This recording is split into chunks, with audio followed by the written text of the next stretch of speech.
जोहार दोस्तों, आप सभी को आपका अपना चैनल नाग पूर्णिमा फाउंडेशन में स्वागत है। आज की इस वीडियो में हम लोग राजतंत्र, प्रजातंत्र, गणतंत्र और लोकतंत्र के जो शब्दावली है इसके बारे में समझने का प्रयास करेंगे। गणतंत्र दिवस के अवसर पर विशेष आलेख में आज हम लोग यही चर्चा करेंगे। जहाँ तक राजतंत्र का मतलब होता है, राजतंत्र का मतलब होता है, सीधा सा अर्थ है राजा का शासन। राजा का शासन होता है जिसमें राजा वंशानुगत आधार पर यानी जन्म से ही शासक बनता है।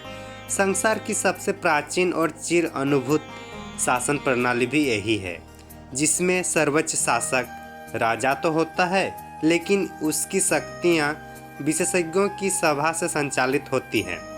हमारे देश में हजारों वर्षों तक राजतंत्र बहुत ही कुशलतापूर्वक चला, यहाँ तक कि राजा पृथ्वी के नाम पर ही यह धरती पृथ्वी कहलाई। चाणक्य जैसे गुरु ने तो सम्राट चंद्रगुप्त का निर्माण ही कर दिखाया।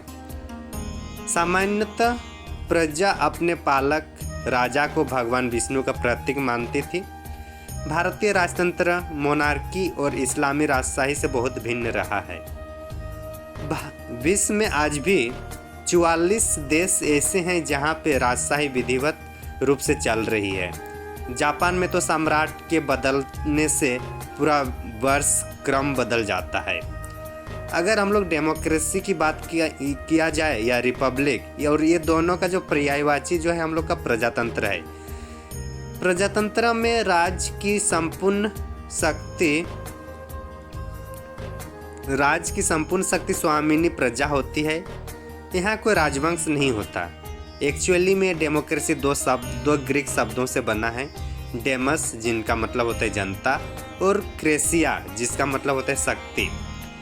राजतंत्र के बाद प्रजातंत्र भी विश्व की प्रमुख शासन प्रणाली मानी गई, जिसका मूल आधार जनता की सहभागिता है। इसमें जनता को शासन करने, उस पर नियंत्रण करने और उसे हटाने की शक्ति निहित है। यह एक प्रकार से सामाजिक व्यवस्था भी है, जिसमें प्रत्येक व्यक्ति की गरिमा का समान मूल्य और विकास के समान अवसर देने की प्रतिज्ञा है। सामान्यतः छोटे आकार के कम आबादी वाले राज्यों में प्रत्यक्ष प्रजातंत्र संभव था।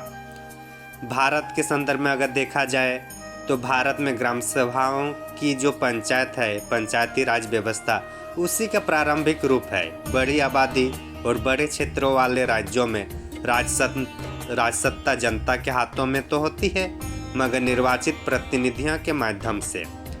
इसका मतलब है कि जनता इनडायरेक्टली रूप से वहाँ राज शासन व्यवस्था चलाते हैं। यही प्रजातंत्र है, यही जनतंत्र है और यही लोकतंत्र है। अगर हम लोग गणतंत्र की बात करें या गणराज्य की अवधारणा, तो जो गणतंत्र या गणराज्य की जो अवधारणा है ये भारतीय जनता की देन है। 3 सहस्राब्दी पहले गंगा के उत्तर में बिहार और नेपाल की तराई में विकसित वैशाली और लिच्छवी गणराज्य की ताकत का लोहा पाटलिपुत्र के मगध सम्राटों में भी मानना पड़ा था। गण का सामान्य अर्थ है समूह होता है।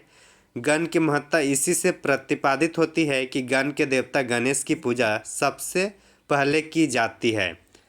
अर्थात जो गणतंत्र है इसमें कोई जो आदमी है वो पूरा समूह के रूप में उसको शासन व्यवस्था चलाते हैं, उसी को हम लोग गणतंत्र के रूप में जानते हैं।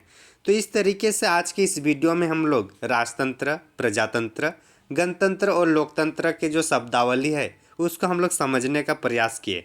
Thank you for watching. धन्यवाद। आप लोगों को कैसा लगा ज़रूर बताइएगा कमेंट करके। Thank you.